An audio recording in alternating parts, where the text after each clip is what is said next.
the Word of God strong in our lives.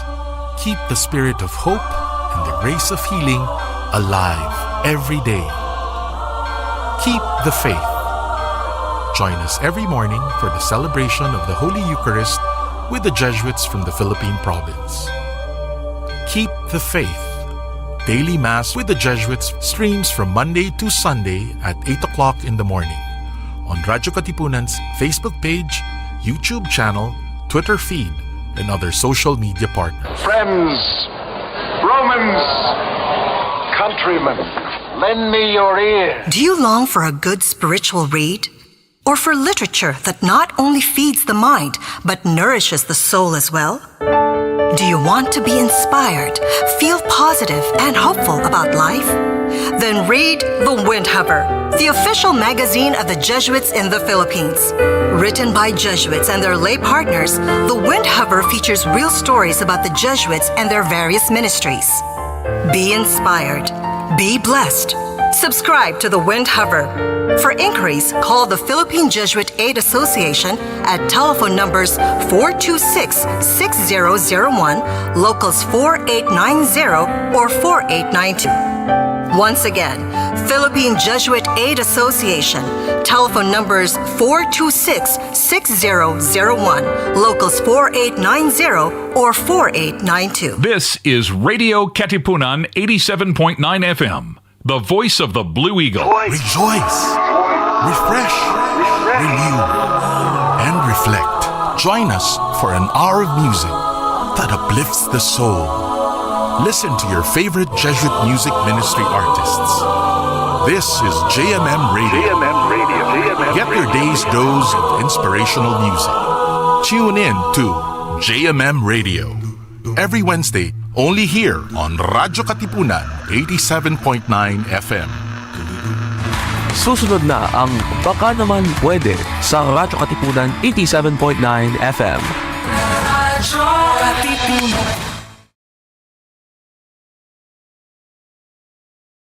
Radyo, Radyo, Radyo, Radyo, Radyo, Radyo, Radyo Katipunan.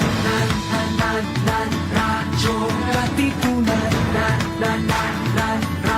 Katipunan. Radyo, Radyo, Radyo Katipunan. Radyo, Radyo Katipunan.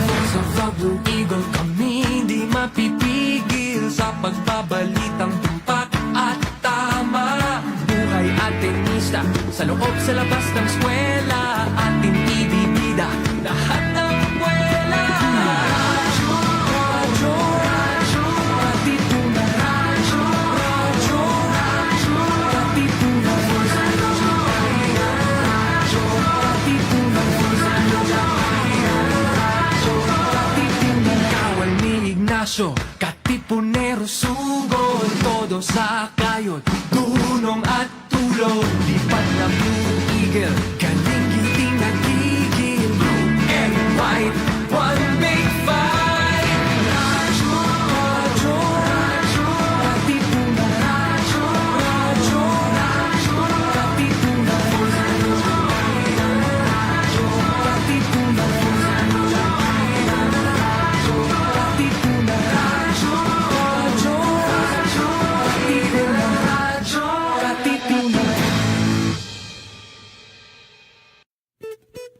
Baka naman pwede. Baka naman pwede? Baka naman pwede. Mga isyung napapanahon, ating pag-usapan. Baka naman pwede. Gamit ang mga pananaw mula sa iba't ibang kalinangan. Baka naman pwede. Mula sa Institute of Philippine Culture, kami inyong samahan, tayo'y maghuntahan. Dito lang sa Baka naman pwede. Tuwing Huwebes, alas 3 ng hapon, dito lang sa Radyo Katipunan 87.9 FM. Magandang hapon sa lahat. Nakikinig kayo ngayon sa Baka Naman Pwede, isang programa ng Institute of Philippine Culture o ng IPC at ng Radyo Katipunan na naglalayong pagnilayan ang mga napapanahong issue gamit ang lente ng agham panlipunan o social sciences. Nais din nating mapagkwentuhan ang mga bagay na baka naman pwede nating tignang muli, pag-ukulan ng pansin at aksyonan. Ako po si Rian Piamonte At ako si Doms Cordero. mula sa Institute of Philippine Culture at kami ang inyong magiging tagapagdaloy sa hapong ito. Yes, hello. Hello. Hello again. So, sa nakaraang live episode, nakasama natin sina Sir LJ Sanchez at Ma'am Iris Brillion upang pag-usapan ang queer representation sa Philippine media. Ayon sa aming mga panauhin, may kakulangan sa representasyon ang mga queer na tao sa media here in the Philippines. At kung sakaling mayroon man, madalas silang nakukulong sa mga stereotypes. Bagaman may kakulangan pa rin, ay patuloy na umuusbong ang representasyon mula na rin sa paglago ng mga makabagong platforms sa media. Platforms? Sorry, te. Marami ng pagbabago sa nakalipas na 5 taon. Tinalakay din sa episode na ito ang patuloy na pag-atake laban sa mga queer personalities. Binigyang diin nila na marami pa rin dapat gawin sa lipunan dahil kahit mas marami ng anyo ng representasyon ngayon at pinapakita ng media, patuloy pa rin ang diskriminasyon sa lipunang Pilipino, especially sa mga queer individuals.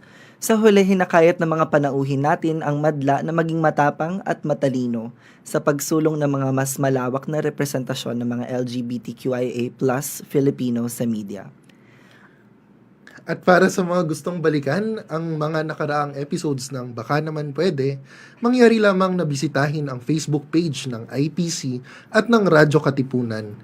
Nako Doms, ngayong hapon, I think it's gonna be a fun episode. Yes, it's gonna be so fun. And why is that, Rian? Wait lang, bilang bahagi ng pagdiriwang pa rin ng One Big Pride, makakasama natin si Ma'am Kristine Santos upang pag-usapan ang boys love genre. Nako Doms, ano yung latest na napanood mong BL series or any content ng BL? OMG. Actually, sobrang outdated ko na ngayon. Nakiki-update na lang ako sa Twitter, yung mga BL updates, ganyan-ganyan. Ang dami na na-overwhelm na ako sa Thai, sa Korean, sa Taiwanese. Pero I think yung pinaka-latest ko is yung episode 2 ng Only Friends. Hala, Yes. updated din ako sa Only Friends. The star-studded Only Yes. Friends. Sobrang ang daming nangyayari. At speaking of maraming nangyayari, sa mga manonood natin sa Facebook, nako, pwede kayong sumali sa aming kwentuhan. Mangyari lamang na i-type ang inyong mga komento at katanungan sa comment section at babasahin namin ang mga ito sa ating Q&A portion mamaya. Ngayon, hayaan yung ipakilala namin sa inyo ang aming bisita for today. So, si Kristine Michelle L. Santos ay isang assistant professor sa Department of History and Japanese Studies program at the Ateneo de Manila University. She is also the executive director of the Ateneo Library of Women's Writings. A cultural studies scholar and historian, her research examines women's queer literacies as seen in queer works such as Boys Love, which challenge gender and sexual norms in popular media. Her research follows the transnational flows and neoliberalization of these queer literacies from Japan and across Southeast Asia.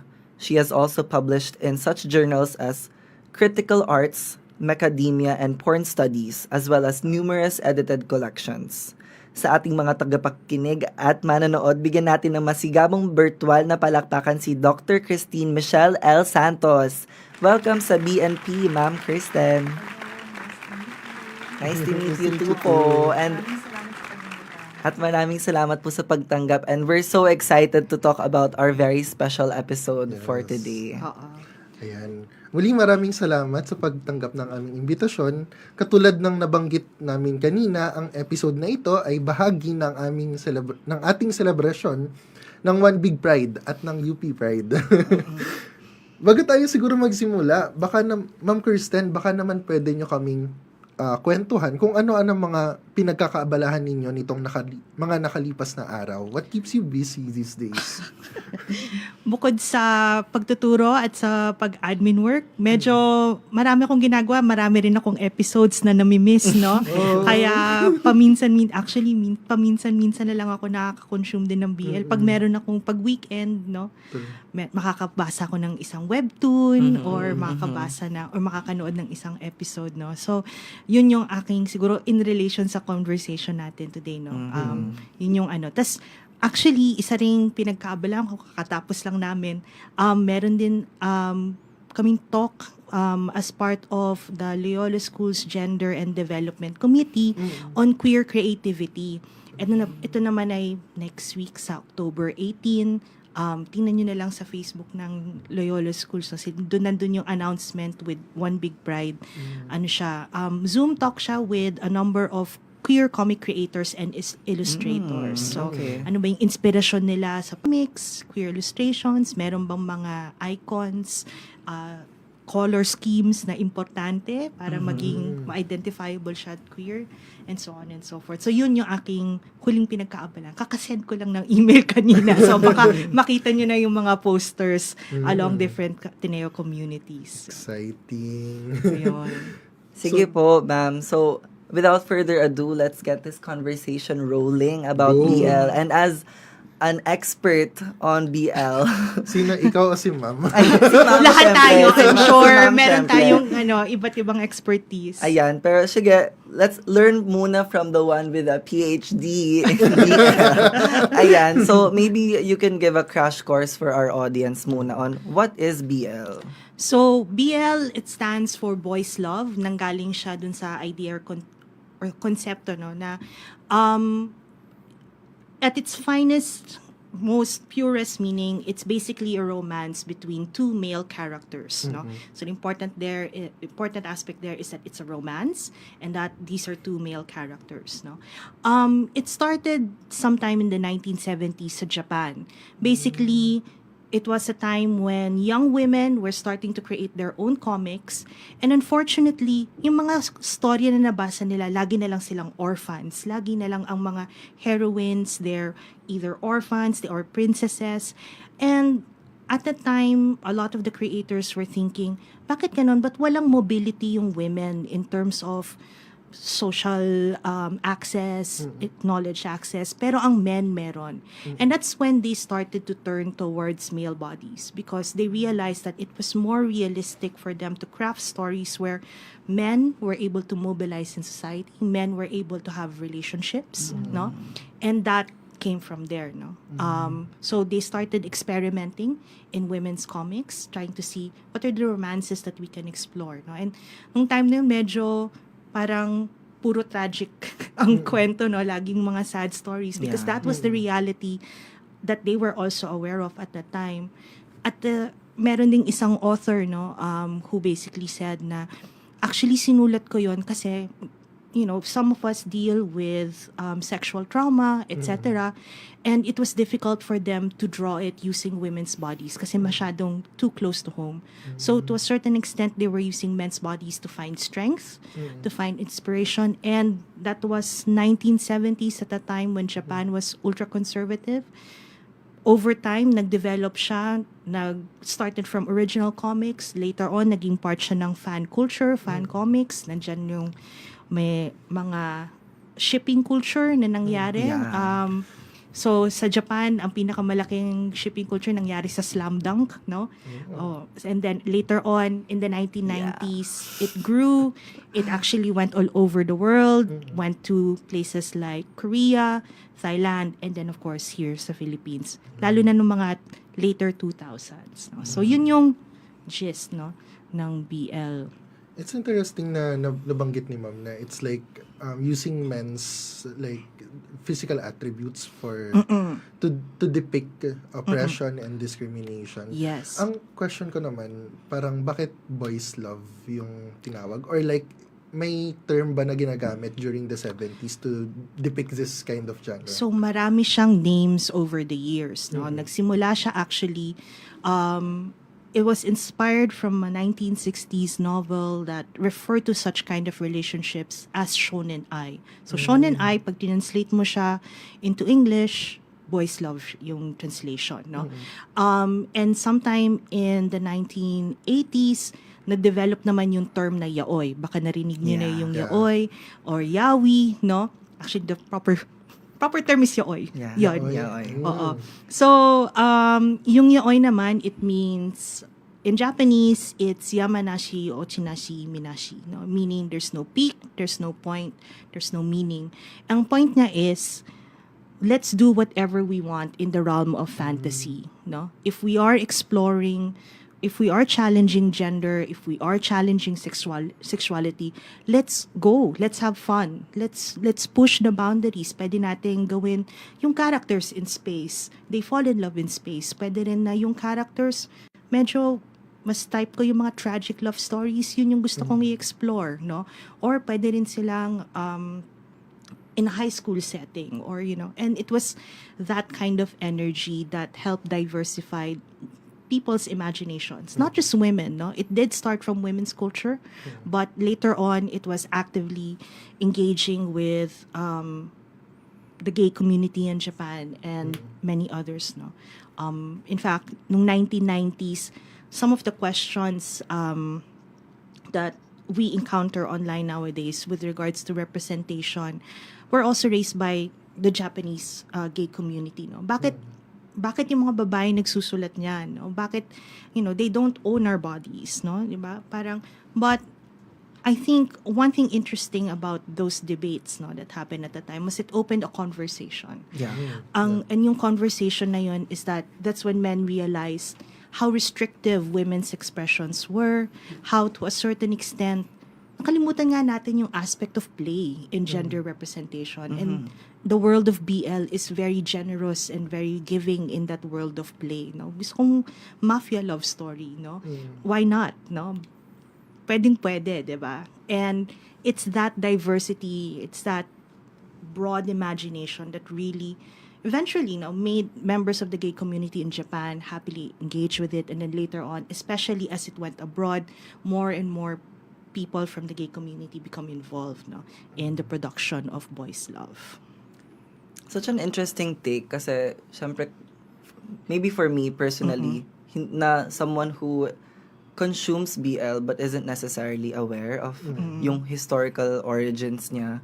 Parang apaka-interesting isipin na itong BL is more of parang subversion siya of yung very male-dominant literary scene sa Japan, and na apaka controversial but also very interesting tingnan na yung talagang subject ng female, imbes na ginamit nila yung sarili nilang personas at inangat yun, parang sinabi nila, sige, paglaruan na lang natin yung mga lalaki para masubvert yung power nila, no? Yeah.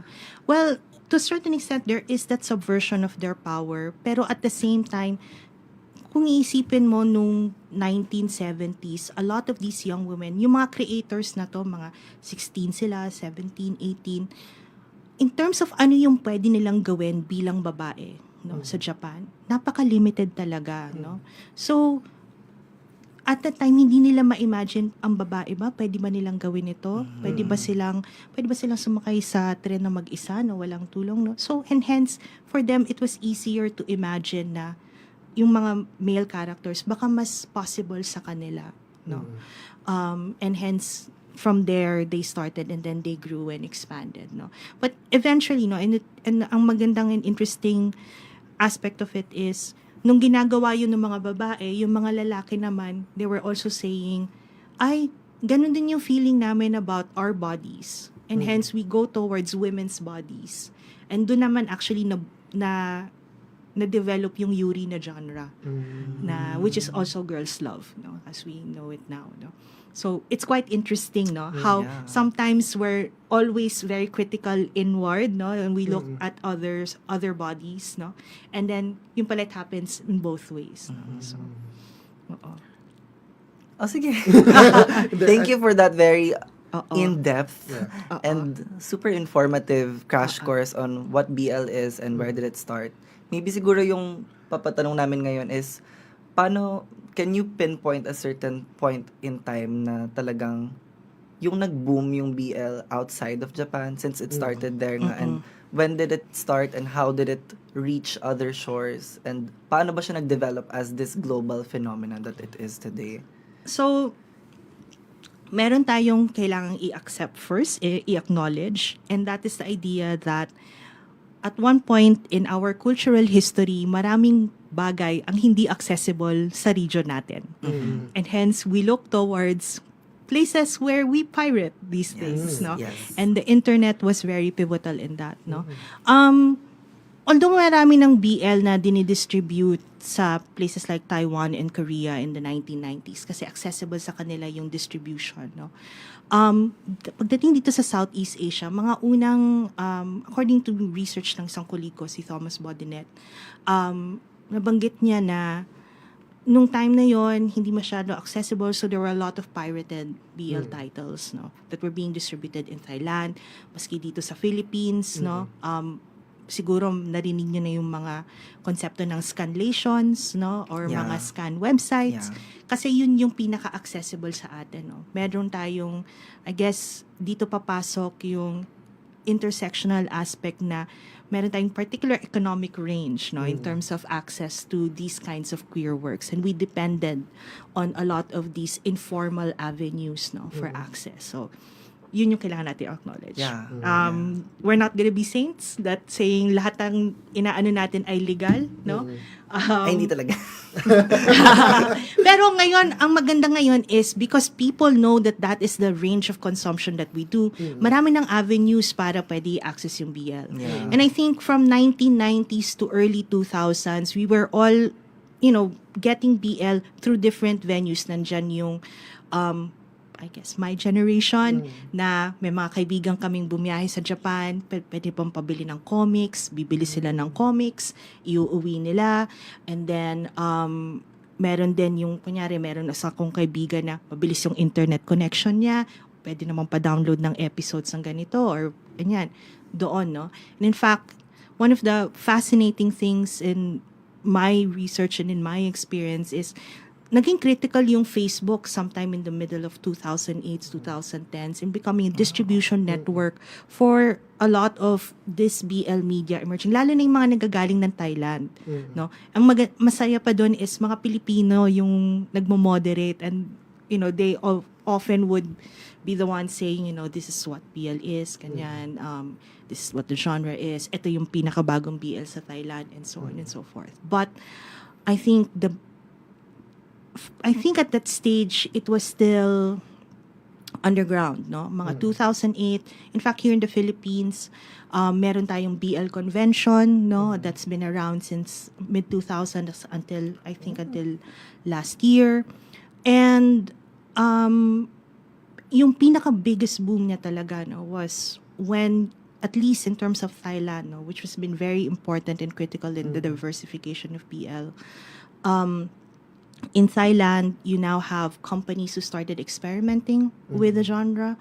Nagkaroon ng publication ng tawag nila Y novels, no? Y based on yaoi, or also youth, no? Depending on how particular authors or publishers interpret it.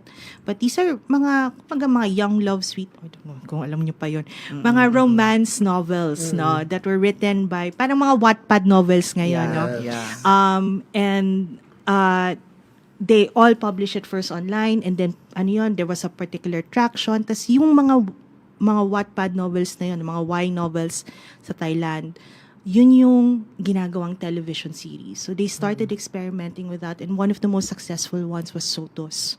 No? And then with the success of Santos, they now started looking at the different stories na pwede pa nilang and Santos was a big hit, no? Hindi lang siya sikat sa Thailand back then, sumikat din siya dito, and then sumikat din siya sa Japan, no? So parang interesting kasi naging full circle, bumalik din siya sa Japan. But ang talagang dito sa Pilipinas, ang big hit natin ay si Together, no? Yun talagang nag-trend dito, etc. And in fact, we benefited from that kasi from Santos onwards, they started releasing these on YouTube. Si GMM TV, naglabas sila sa YouTube, and then doon nakita na there's power in access to BL. There's, it gave much greater visibility to queer works and also to queer identities and images. No? So, yon ang sa atin sa Pilipinas, yun yung talagang kahit tita ko, parang ano ba yung Together, no? Parang nung pandemic, yun yung kanilang mga bukang bibig. Sabi ko, tita, are you ready? Tita, may PhD ako nito. So, manda ka. Ansaya. Anyway, grabe, no? From something that is underground, something na dina-download lang natin, it became this big industry. Yeah.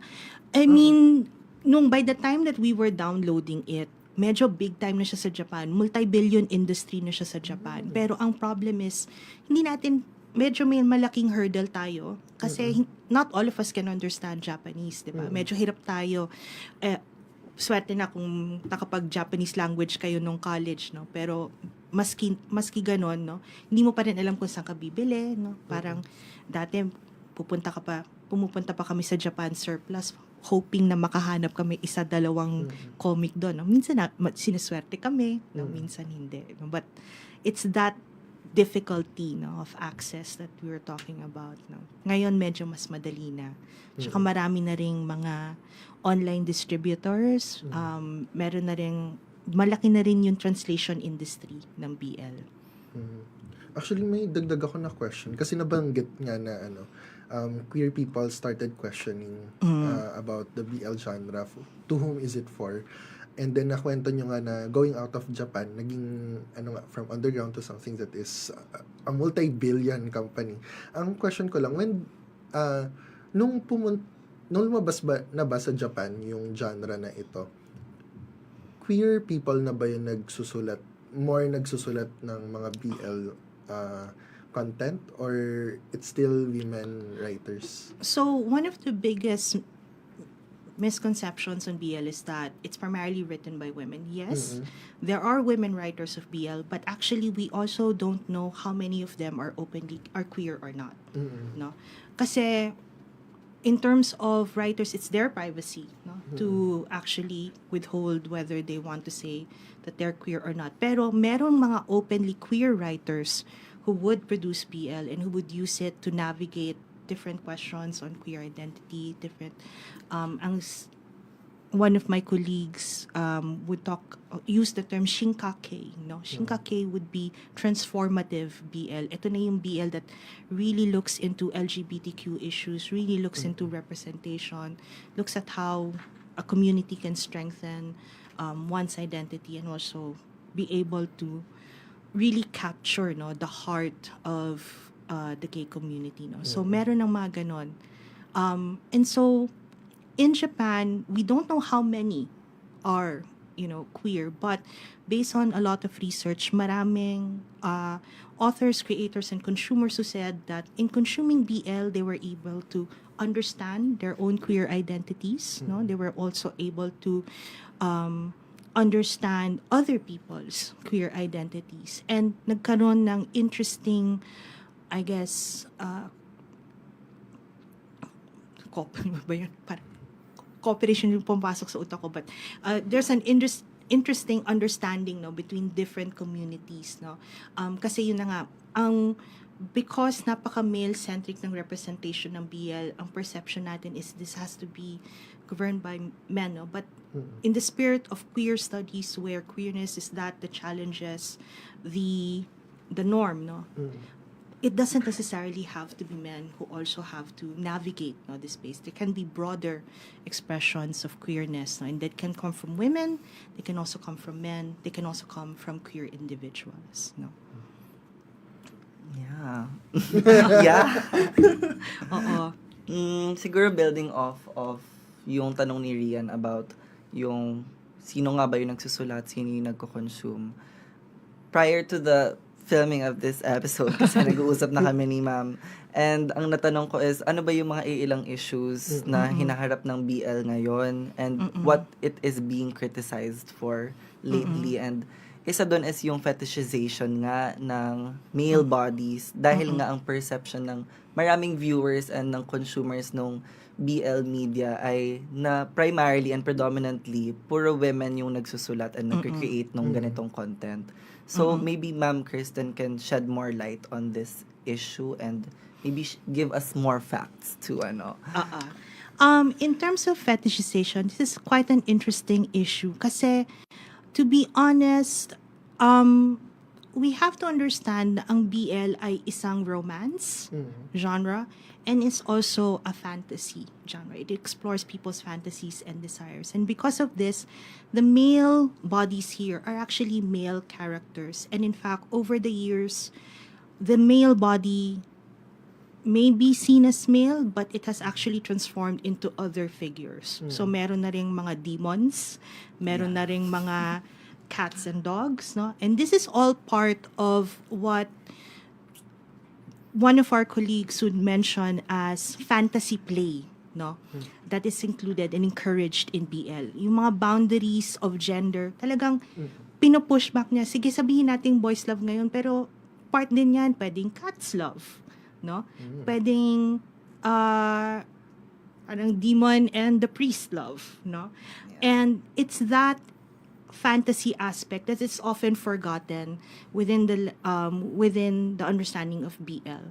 Kasi yung spectrum ng BL, no, it's not limited to the identity politics, yung LGBTQ representation, no. It is one and very important part, and there are titles that do tackle that, but there are also titles that tackle pushing the boundaries of queer, no, identity and queer play, no. Kasi in terms of, for example, representations of masculinity, no, one of my favorite titles or comics that came out from BL is this title called Smells Like Green Spirit. No? That was a title where coming of age title, and the main character was basically exploring the use of lipstick, etc., and actually embracing their feminine side. That title was quite powerful in a sense that it shows how the genre was not limiting itself to, ay, kasi si boy A, boy B, yun na, no? Nagkaroon talaga ng proseso, no? Ng pag-acknowledge ng kanyang pag-transform, yung kanyang transition, no? And kanyang, I guess, gender awakening, no? And that is, naiyak ko doon kasi that student in that story went through a lot, but at the same time, it was powerful because you can also see how strong they are, how resilient they are, and how, of course, they need the support system. So that is one BL story. There's another BL story that I also love, which is a question of a lizard and a cat falling in love. No, comic din to. It's called Monotone Blue. No, and how can we imagine lizards and cats in a world, right? Meron ba tong fetish, etc.? No, it's more really about questioning about the body. Here's a lizard saying, there's nothing about me that's worth loving. And to a certain extent, these are things that queer people also question, right? Nothing about me is worth loving. I have scales, no? This isn't my body. But the cat is like, but again, falling on the idea a BL is romance. It's the idea that these two characters are creating a connection together, are developing a strong relationship together. And for BL, yun yung pinaka-importante, no? I guess we're all stuck on this idea of BL being mostly, for men's representation and men's bodies, no? And it is still an integral part to it, but it is, of course, a fictional genre, no? And hence, merong ganong dynamics in play. There are real aspects to it, but there are also fantasy aspects to it. And that's where, I guess, yung notion of fetishization comes in, because when you're dealing with fantasy, no, really, you're pushing the boundaries of play, you're really pushing the boundaries of what is desirable, etc. But interestingly, no, a lot of that also emerges from BL that's also produced by men, but also in LGBTQ comics, no? Nandun din yung fetishization, no? And hence, it's really part of the definitions of desire, no? Diba? Na even gay men can desire and fetishize, not really fetishize, but can desire, no? These kinds of bodies that are perceived as fetishized, no? And minsan nanonormalize siya, minsan parang change natin yan, no? But they are there. You can Google me and find my academic article. Medyo nandun siya sa, binanggit kong porn studies, that's why I tackled that topic. No? So, yun. Ayun. Siguro, since ako yung tanong kanina, in response lang, maybe parang, not naman in defense of my question, but more of parang, Siguro kasi yun nga yung important na we realize that BL is such a wide, Yeah. such a broad genre. And a lot of people forget nga yung comic side of it. Kasi ako rin, sobrang love ko yung manhwa side of BL. And dun nga napupush a lot of the fantasy genres and a lot of the play elements. Siguro kasi nabibring up lang yung critique recently is because sobrang yung aspect ng BL that is I think very much commercialized right now and is the more popular parang mode is yung sa parang live action series ngayon Yeah. where we see parang real actors acting out these scenes and parang it's hard parang siguro the critique comes from it's hard to separate na yung fantasy and reality when you see actual people playing the True. part and True. you see parang how especially sa GMMTV na you see parang stereotypically handsome characters yung kinakast nila, very masculine characters in fact. And even here in the Philippines nung parang kinuha natin yung hindi man kinuha pero parang nung naging Pinick up natin nung yung pinick up ano. natin yung genre recently, parang ganun yung nagiging trend even in Korea na a lot of it is very masculine actors. A lot of it is And I think one interesting aspect there as well is ano yung definition ng masculine, 'di ba? And I think one of the interesting dimensions of BL is yung idea na to all BL stories laging merong concept of the bishonen or the beautiful character, the beautiful male character. That was something that the girls did because parang it was accessible to them stylistically. It was also easier for them to kind of imagine and play, no? But over the years, this has changed. But yun yung nagiging problem, no? How do we define, what is a beautiful man? What is a beautiful person, no? And unfortunately, we are still trapped under very patriarchal notions of masculinity, no? Ito dapat yung medyo ayoko siya kasi medyo effeminate yung kind of representation, no? I'm not saying that is how it should be. I do believe it should diversify. But we also have to try hard to lobby for these other characters, other forms of representations, other forms of masculinity, diba?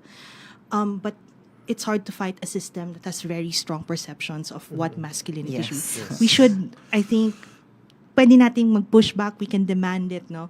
I often ask my friends when I first started watching BL, bakit yung parang bakla ng Thai BL, parang laging ganun na lang yung characters nila. laging comic relief. Laging comic relief. Si Jenny ba yun? Oo, Si Jenny Panhan. Oo, Oo, yeah. 'di ba? Na sabi ko ba't parang ganun din? Parang they're also parang sinasantabi na lang sila katulad ng mga bakla, no? Sa mga television shows natin, lagi sila yung comedic relief, etc., no? And I think dapat talaga i-diversify yung we cannot control with Thailand, no? Kasi Thailand also has its own gender politics and identity politics in play. But here in the Philippines, it would be great to see, diverse set of characters finding love, finding romance, whether it's in fantasy, whether it's in a much more rooted LGBTQ moment and so on. That would be very empowering for many members of the gay community. So true. Oo. I think ang ganda nung na-mention niya, ma'am, na here in the Philippine context. Parang may question ako na, kasi noong 2020, like, after Together, di ko alam kung tama yung pagkaka-frame ko, but after Together, doon ko nakita na mas naging aggressive or mas naging talagang gustong i-push ng mga creators na gumawa ng mga BL series here in the Philippines. My question is, parang bakit biglang nag-dwindle down siya more recently? There's this interview si Sir Danton Remoto in a different podcast. At sinabi niya na-enjoy niya yung BL kasi finally, ang mga bakla hindi namamatay sa ospital, hindi binabarel, no? Parang meron silang forever, no? And that was something, no, na-enjoy niya daw sa Thai BL. And I think a lot of people resonated with that. We all wanted to see stories like that. And there is that pushback, definitely, no? Kung bakit siya nawala, kung why we had the time to afford it, no? To create those works was because nung time ng pandemic, yung mga normal, I guess, studio systems where members of the gay community may have been a part of or are working as part of, lahat sila busy, no? Lahat sila were suddenly without a job. Nandiyan yung nawala si ABS-CBN and so on. So, they now had time and opportunities to do that, no? But now that... Parang naging passion projects nila. Naging passion project. And I think that was really good. Parang, grabe, namangha ako sa Game Boys. Nung lumabas yun, parang, how could you... Parang, ang galing to imagine love in the middle of the pandemic, diba?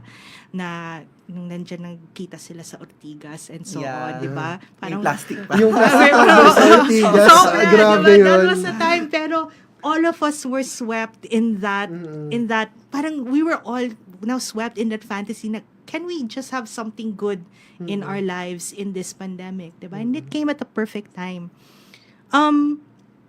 As for why it dwindled down, yun na nga, in terms of production, a lot of them got back to their studio work, and then hence, hindi na sila ulit makafocus sa projects. Others, I think, nawala din yung aspect of trying to build what should a romance look like, no? The reality about BL is ang romance niya napaka-simple lang, pangkilig factor lang siya, no? But sometimes there are people who are also looking for much more complex narratives, and medyo, siguro some people didn't find that appealing, no? Yung parang in terms of storyline, etc., no? And it didn't hold water, no? And yeah, but ang alam ko from people, it's the production aspect, no? That was really affecting quite a lot of the BL productions that were on their way, etc. But sana bumalik, honestly, no? Parang na-miss ko siya. Parang after Guys Pelikula, after a couple of other Pinoy BL, parang sana magkaroon pa tayo, no? Maski movie man lang. Parang recently, yung ano na ba yung latest Pinoy BL na alam ko is probably yung, hindi ko siya napanood, parang 1,000 Stars, something, na actually maganda yung plot niyan. I watched a few episodes. Hindi. Hindi Earth Mix. Hindi Atele pa 1,000 Stars. Hindi iba, yun. Hindi yun. Parang ito, set siya in a high school. Tapos, natuwa ako actually kasi yung main character doon, for once, bakla siya. Yung feminine na maharot na flamboyant. Tapos yung parang kapartner niya, yung parang typical, parang si Sign, yung parang tahimik na stoic na cute dog puppy lover. Tapos parang ginawa siyang movie recently. And I think that was the last BL I saw from that was us. also the last one. Sayang nga, hindi na tuloy yung momentum. And hopefully, hopefully we'll have more opportunities. Maybe other creators would be inspired to do it, no? Again, maski as long as maganda naman yung kwento, no? Ang one thing interesting then with BL culture, a lot of that always resides on very gung-ho, very amateur, independent, productions, no? From maski when the young women started it in Japan, and even, to the time when we were producing Game Boys, it was very much on a level wherein we try to make it work, no? We try to find different means and avenues to make it work, no? So, nandun naman yung spirit niya. And I hopefully matuloy pa siya. Although ngayon, ang mga nakikita ko, mga TikTok, puro mga short TikTok videos, mga Philo AU sa Twitter, mga gano'n na lang, no? But, yeah. Yeah, sad nga kasi nung pandemic, more than the episodes themselves, yung mga pinapanood ko yung Game Boys, pati ano yung kanila to nila Brusca? Gaya sa pelikula? No. Parang Boy Next Door ba yun? Something? Hindi. Next Door ba? Search natin. Anyway, basta yun, di ba, ang dami niya at the same time, yung mga series na yun. Then the episodes themselves, ang pinapanood ko doon, yung reactions. Yung community that supported. Hello Stranger. Hello Stranger. There you go. It's the community. Actually, doon ako natuwa kasi all of a sudden, I have friends na alam ko namang may mga girlfriends, pamilyado, etc. Biglang magme-message sa akin, ayan, dapat nanonood na kami ng BL. Sabi ko, ano yan? Nanonood kayo ng BL? Oo. And then they'll start talking to me about the series that they watch. And I'm like, wonderful. Watch more. Invite their other friends to enjoy it. Kasi yun na nga, ang maganda sa kanya is it's really representing, a part of it is it offers us a wonderful narrative of the possibilities of queer romance, diba? Whether sa Philippine setting, whether sa Thai setting, Taiwan setting, Korean setting, or Japan. But the fact that we can finally see it, the fact that we can all enjoy it, is, I think, something powerful. No? And hopefully, I mean, at that moment, I felt na nagda-diversify, yung audience ng BL. Hindi lang yung mga hardcore BL fans or something, no? It's actually now looking at naalala ko, no, yung mga Lenny rally, no? Mga BL fans for Lenny, no? Meron akong nakikitang mga ganon. So, it was nice, no? Tsaka, nandun din sila. Some of the actors were part of the rallies, no? And they were, outrightly representing the genre, the culture, and the community. Yeah, a lot of people actually consider, kasi nga nag-boom siya nung pandemic, di ba, yung BL dito sa Philippines. Parang kinoconsider nila na very new yung queer representation here. Ang question ko is, would you consider as BL yung mga nauna na mga parang male-to-male romance films and shows here in the Philippines? Like, we have, of course, the iconic My Husband's Lover. Tapos we have movies like Sagwan. We have movies like Haplos ng Langit. Oh, yeah. Yung mga ganon. Would you consider them BL? Well, the thing is, BL, as I said, no, as a romance genre, meron din siyang mga specific tropes na sinusundan. No? So, sa akin, I think it comes with the producer's intention. Ginusto ko pa do as part of this BL genre. For example, nung lumabas yung My Husband's Lovers, kinilig naman ako. Parang, baka ito na yung BL na nihintay-hintay natin, diba? But the author themselves didn't want to associate with the BL genre. So, because of that, hindi na natin pilitin, diba? In the same way, like for example, sa Japan, clear-cut sa kanila kung alin yung LGBTQ content at alin yung BL. And it's not because of the women creators, but rather it's because of the industrial or the commercial intent, no, as part of the genre. Because it is a media genre. Para yung science fiction diba? Hindi naman lahat ng science fiction, masasabi mo science fiction na hindi lahat ng fantasy, ganun, diba? So it really comes with that creative intent. Do I want it to be part of this genre? If it's part of this genre, it will follow particular, I guess, stereotypes. Nandiyan yung meron kasi in BL, in my study, I basically mapped out that there are fundamental literacies that would make a BL title a BL title. So one is that it must contain handsome characters, the bishonen, no? Ito yung kailangan may gwapo, no? But again, ang maganda dito is nagda-diversify yung definitions ng gwapo. The second part is itong mga gwapong characters na to, meron silang relationship. And it's usually, in Japan, they define that with the equation seme x uke, no? Some of you may have heard of that, where seme would be defined as someone who is giving affection, and uke is the person who is receiving the affection, no? Merong mga older definitions na sinasabi na yung seme dapat yan yung maton, and yung uke yun yung effeminate, no? But that is not the case anymore, no? Nag-iiba na rin yung definition because of the third quality of BL, which is that it is intertextual, no? Ano yung intertextual? It comes from may feminist aspect to it, there's a queer aspect to it, no? Yung feminist aspect came from Julie Kristeva. Sabi niya, ang para maging intertextual ang isang bagay, kailangan i-challenge mo kung ano yung original meaning niya. And if it's the meaning of masculinity, how can we challenge masculinity? How can we challenge romance, no? And lagi niyang nandun yung aspect of play, no, ng fantasy sa BL.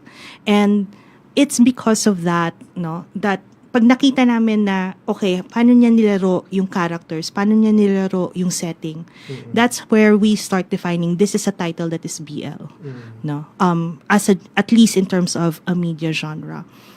Hence, for things like, for example, Love of Siam, they would talk about na-inspire kami, no, from BL. But actually, it falls on a greater locus of LGBTQ, no, media, etc. So, kumbaga parang proto-BL siya, mga ano, or it's actually probably more appropriate to call it for what it is, which is their LGBTQ media, no? And I think there is that strong intent naman to really distinguish what it's for and what it represents. And I think for the creators back then, it would be nice to acknowledge that as well. Actually, may gusto kong i-pick up na question from what Doms asked. Kasi parang, nanonood kasi ako sa Netflix ng mga,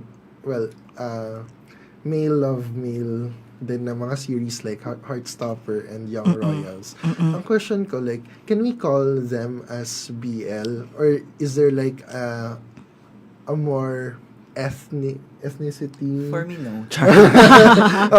Well, the author of Heartstopper has made it known that they do not appreciate BL works for the different reasons that we find to be, at least among myself and my other fellow BL scholars, no, na we find it to be a very myopic view of what queerness should be, no. Yung queerness sa akin, especially lalo yung Asian queerness, wala siya masyadong representation. And unfortunately, you have these big name titles like Heartstopper, yung isa, Red, White, and Blue ba yun? Yung Royals. Elite. No, that have framed their queerness within Western notions. Dapat ito lang yung kaya mong queer identity. Hindi nila nakikita na meron ding tayong sariling queer expressions dito sa Asia. One that allows us to navigate, our very, mas hindi tayo, liberal kumpara sa Britain and other countries, diba? Mas conservative tayo. And parang we have to find a way to navigate this, no, safely, to ensure na we can still be ourselves, we can still also enjoy the different forms of queer media that we enjoy, na hindi lang siya nililimit dun sa Western notion of queerness, but also to Asian notions of queerness, or Philippine notions of queerness.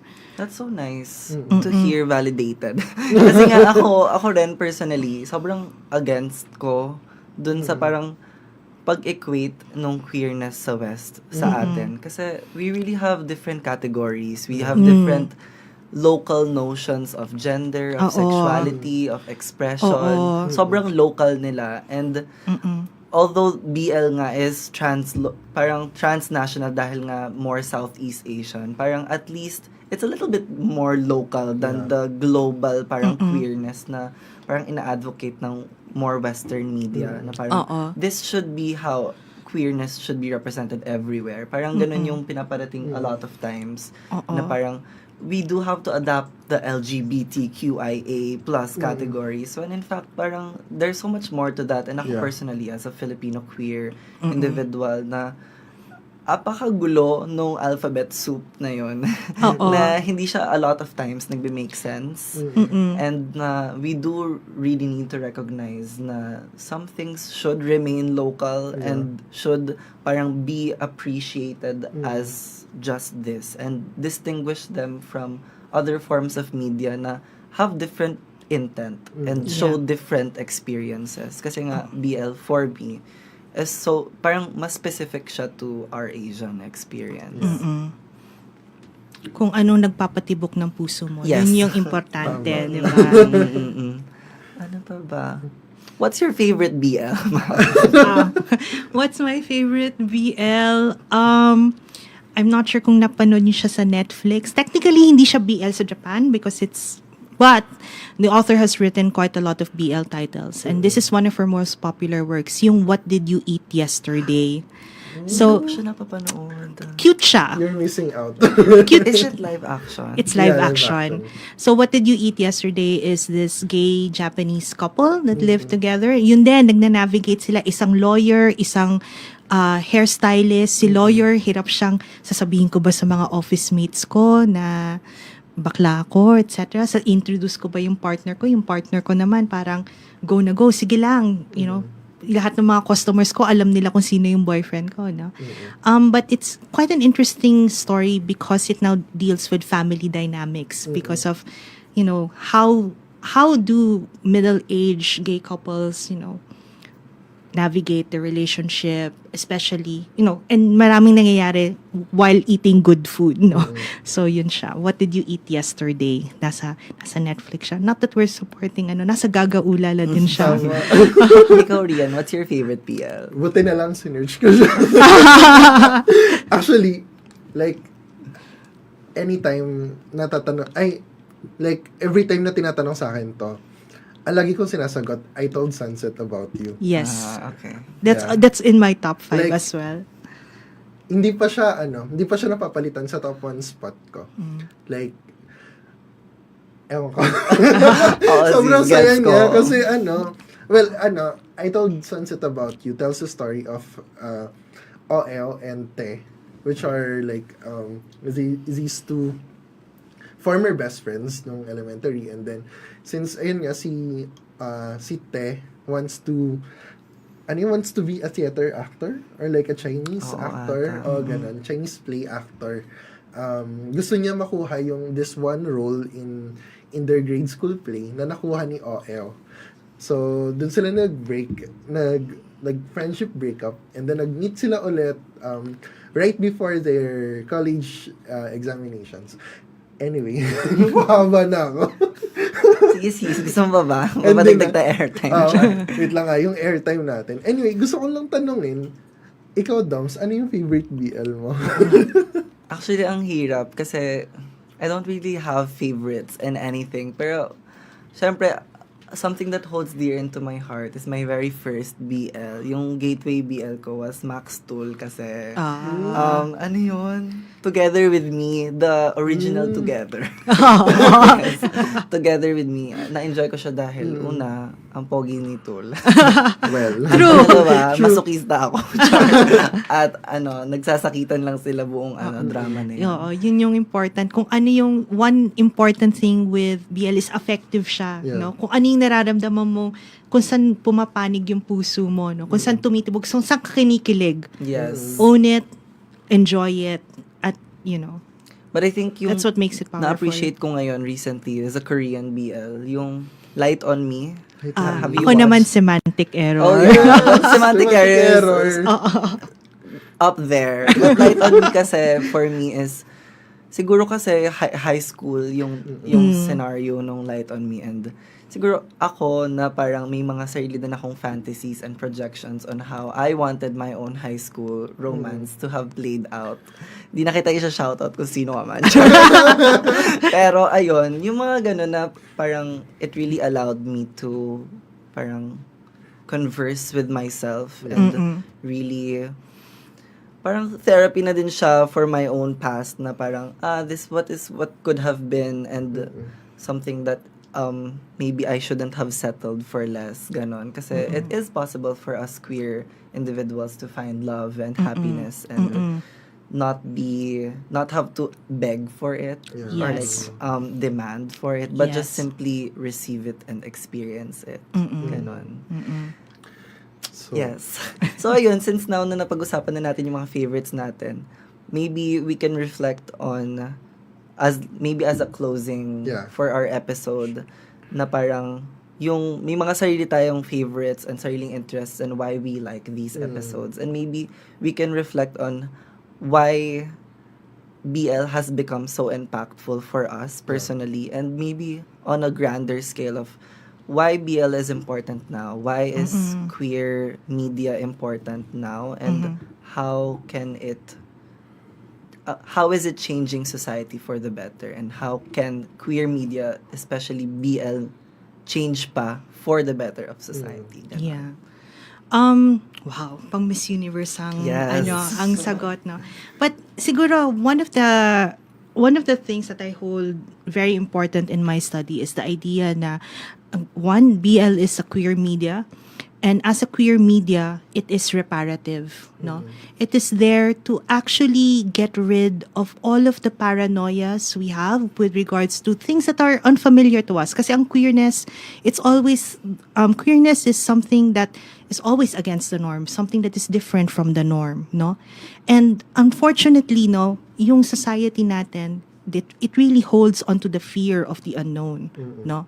But with queer media such as BL, no, the idea there is we're going to repair a lot of these fears, that we are now trying to change these fears with opening people's minds to the various possibilities, no, of the unknown, of difference, no. And I think that's where it becomes really impactful and powerful, no. Kapag tayo ay nagbukas loob dito sa pagkakaiba ng mga tao, no, pagkakaiba ng ating mga sexualidad, pagkakaiba ng ating mga gender, no, and that we also try to accept, no, yung mga iba't ibang preferences ng mga tao. One would like, pagiging masokista, yung isa mas gusto nila mas pang middle age yung or the others would prefer young romance and so on, no? These are differences and we can all accept and enjoy this. And I think itong reparative quality ng queer media is what really will, I think, change and transform the world, no? Because as we find ways to get rid of our fears, the more ways we can find, ways to enjoy and appreciate our differences in life, no? So, yeah. Wow. Pwede na ba? A virtual round of Carry na applause, po. Carry na. please, for Ma'am Pakibigyan po Kristen. ng virtual na masugabong palakpakan. Si Ma'am Kristen. At ayan, baka pwede na tayo magbigay pasalamat sa ating guest speaker for today. Maraming salamat po sa ating bisita para sa isang napakayamang at napakasarap talakayan sa hapong ito. Ayun. So, maybe, since we have a little bit more time left, ginagawa namin ito sa Baka naman pwede. Baka bago tayo matapos, humingi muna tayo ng konting pabaon mula, not just from Ma'am Kristen, baka pwede from us na din. Simulan natin ang sagot sa baka naman pwedeng, and maybe let's phrase this for, ano yung message natin for BL as a media empire, or maybe like baka naman pwede for what we aspire for queer media in the future. Kayo po, Ma'am Kristen. Siguro, baka naman pwede tayong ituloy ang ating pag-explore sa iba't klaseng mga romance fiction, including BL, no? Kasi sa tingin ko, ngayon, kailangan natin itong mga pantasya sa panahon ng taghirap, 'di ba? At siguro sa paglawak natin ng mga iba't ibang mga narratives na nakikita natin sa media, sana baka naman pwedeng isama na rin, no, ang mga iba't ibang relationship, not just BL, pwede ring GL, no? At syempre iba't ibang representasyon ng masculinity and femininity, no? Ikaw, Rian. Baka naman pwedeng palawakin natin ang ating horizon pagdating sa mga relasyon, at baka naman pwede na ring i-air ang mga queer content sa mas mainstream na media. True. Because we need these stories to be told. Ikaw, Doms, ano ang baka naman pwede? Ang sa akin, baka naman pwedeng huminay-hinay sa episodes yung GMMTV. Hindi na ako makakeep up. At yung mga Koreano dyan, pwede ba, paunti-unti muna ng BL. Para naman, ma-enjoy natin yung moment na to of the accessibility of queer media. Ayan. At dito na nga nagtatapos ang baka naman pwede. Maraming salamat muli kay Ma'am Kristen para sa pagpapa-unlock sa aming imbitasyon. Baka naman pwede nyo ring i-like ang Institute of Philippine Culture sa Facebook para sa iba pa naming announcement at events. Hanggang sa susunod, ako si Doms Cordero. at ako si Rian Piamonte mula sa IPC. Patuloy tayong mag-ingat. Nako, stay safe mga mare. At In laging more ways tandaan, than one. Yes, true. At laging tandaan, kung may gustong maunawaan, baka naman pwede nating pag-usapan. Maraming salamat po. Magandang hapon sa ating lahat. Thank you. Salamat.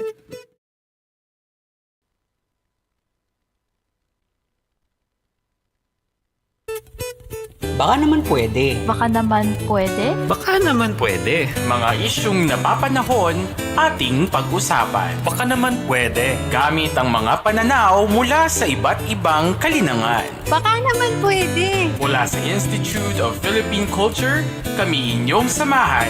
Tayo'y maghuntahan. Dito lang sa Baka naman pwede. Tuwing Huwebes, alas 3 ng hapon, dito lang sa Radyo Katipunan.